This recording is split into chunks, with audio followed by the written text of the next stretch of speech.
Hello बेटा, welcome back to the online class of S. बेटा हम पढ़ रहे थे क्लासिफिकेशन ऑफ हेल्थ फैसिलिटीज़, जो स्वास्थ्य सुविधाओं का वर्गीकरण है, जिसको दो भागों में बांटा गया है, एक सरकारी और एक गैर सरकारी या निजी कह सकते हैं हम। ठीक है, जो हेल्थ फैसिलिटीज़, जो स्वास्थ्य सुविधाएँ प्राइवेट रूप से मीन्स व्यक्तिगत रूप से कोई एक आदमी या फिर आदमियों का समूह, डॉक्टर्स का समूह अपने आप से उसको स्थापित करते हैं, उसका नियंत्रण करते हैं, उनको हम क्या कहेंगे? Private health services.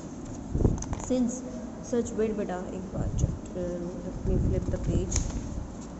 यस, ऐसे जो इंस्टीट्यूशन हैं प्राइवेटली, क्योंकि इनको निजी रूप से ऑपरेट किया जाता है, ये काफ़ी पैसे लेती हैं और इसलिए ये इनएसेसिबल, मतलब ये गरीब लोग यहाँ पर नहीं जा सकते हैं, इसको अफोर्ड नहीं कर सकते हैं। ठीक है, इनके पास इतने पैसे नहीं होते। भारत में बहुत सारे जो डॉक्टर हैं वो अपने प्राइवेट क्लिनिक्स चलाते हैं। इसमें क्या शामिल करते हैं? रजिस्टर्ड मेडिकल प्रैक्टिशनर्स, रजिस्टर्ड होते हैं, जो जिनका रजिस्ट्रेशन हो चुका होता है, चिकित्सक होते हैं जो प्रैक्टिस करते हैं अपने खुद से।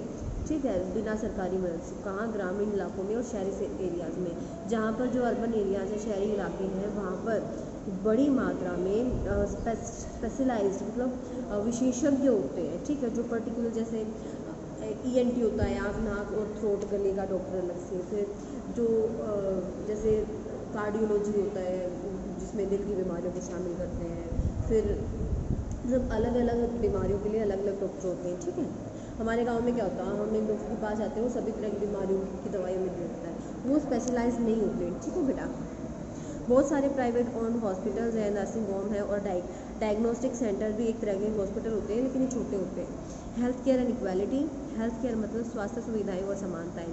भारत के संविधान के अनुसार ये देखो, जो लोकतांत्रिक सरकार है, इसकी सबसे पहले इसका कर्तव्य है लोगों का जो कल्याण है उसको पक्का करना और लोगों को स्वास्थ्य सुविधाएं उपलब्ध करवाना बिना किसी भेदभाव के। जो हमारी सरकार है वो क्या करती है?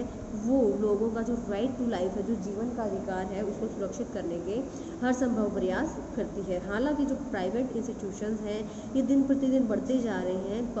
सरकारी अस्पतालों की तुलना में ये जो चेंज है ये बहुत सारे क्षेत्रों में इनइक्वालिटी, असमानता को बढ़ाता है। ठीक है, कैसे? जो प्राइवेट फैसिलिटी है केवल शहरी लोगों के लिए अवेलेबल होती है। ज़्यादातर जो लोग हैं, हालांकि अर्बन एरियाज़ में जो प्राइवेट हॉस्पिटल की जो हाई कॉस्ट है उसको पे नहीं कर पाते हैं, इसलिए जो गरीब लोग हैं वो इस प्राइवेट हॉस्पिटल की पहुंच से बहुत दूर है। ठीक है, प्राइवेट हेल्थ केयर फैसिलिटीज़ में बढ़ोतरी होने के कारण क्या होता है? करप्शन, भ्रष्टाचार बढ़ता है उन लोगों में जो जिनके पास दूसरों की तुलना में ज़्यादा शक्तियाँ होती है, पैसा होता है।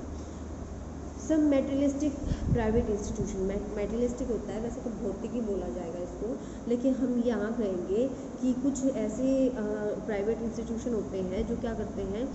अनावश्यक अननेसेसरी टेस्ट और ट्रीटमेंट करते हैं पैसा कमाने के लिए। कई बार एक्सरे करवा देंगे, अल्ट्रासाउंड करवा देंगे, अननेसेसरीली बिना ज़रूरत के वो क्या करवाएंगे? ब्लड टेस्ट करवा देंगे, किस लिए? सिर्फ पैसा कमाने के लिए। ठीक है, steps taken by the government, सरकार ने क्या कदम उठाए हैं? अब ये हमें समझ आ गया है कि जो भारत में भारत में जो स्वास्थ्य सुविधाएं हैं ज़्यादा अच्छी नहीं हैं और किस तरह वो समानता को सपोर्ट नहीं कर पाती हैं। फॉर दोज, उनके लिए जो गरीब हैं और हर बीमारी उनके लिए चिंता और तनाव लेकर आती है। एंग्जाइटी होता है, चिंता, स्ट्रेस, तनाव लेकर आती है। क्यों? क्योंकि उन्हें लगता है अगर कोई बीमार हो गया परिवार में तो उनको बहुत सारे पैसे खर्च करने पड़ेंगे। ठीक है बेटा, और हर बार जब बार बार बीमारी होने लगती है तो उनकी चिंता और तनाव बढ़ता जाता है।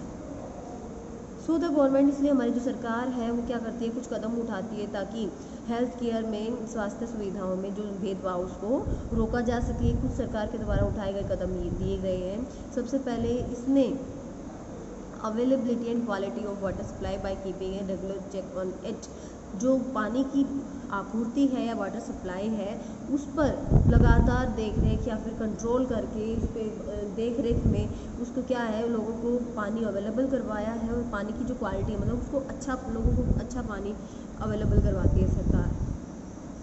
कुछ एक्शन लिए गए हैं, कुछ कदम उठाए गए हैं ताकि जो गांव के लोग हैं उनका जो जीवन है, उनकी जो विशेष समस्याएं हैं उनको सुलझाया जा सके। ग्रामीण इलाकों में स्वच्छ भारत मिशन के दौरान बहुत सारे टॉयलेट बनाए गए हैं। फिर देखो जो गाँव में जो हेल्थ सेंटर्स हैं उनका निर्माण, इंफ्रास्ट्रक्चर का निर्माण, ठीक है, और उनमें जो हाइजीन है, साफ़ सफाई है, उसको भी पक्का किया गया है। जो WHO वर्ल्ड हेल्थ ऑर्गेनाइजेशन, इसको शॉर्ट फॉर्म में कहा जाता है WHO, जो विश्व स्वास्थ्य संगठन है, जो यूनाइटेड नेशन का एक हिस्सा है, वो क्या कहता है कि जो हेल्थ सर्विस एस्टेब्लिशमेंट ये WHO है, ये स्वास्थ्य सेवा का ही एक स्थापना है जिसका मुख्य उद्देश्य है कि इंटरनेशनल, अंतर्राष्ट्रीय सरकारी जो स्वास्थ्य क्षेत्र है उसको इम्प्रूव करना। ठीक है बेटा, देखिए वर्ल्ड हेल्थ ऑर्गेनाइजेशन WHO का लोगो दे रखा है। ठीक है, सो यहाँ पे हमारा चैप्टर कंप्लीट हो गया। आज आपको मैं कुछ क्वेश्चन आंसर भेज रही हूँ, वो करना है और एक्सरसाइज फिल करनी है। सो बेटा keep studying and have a nice day.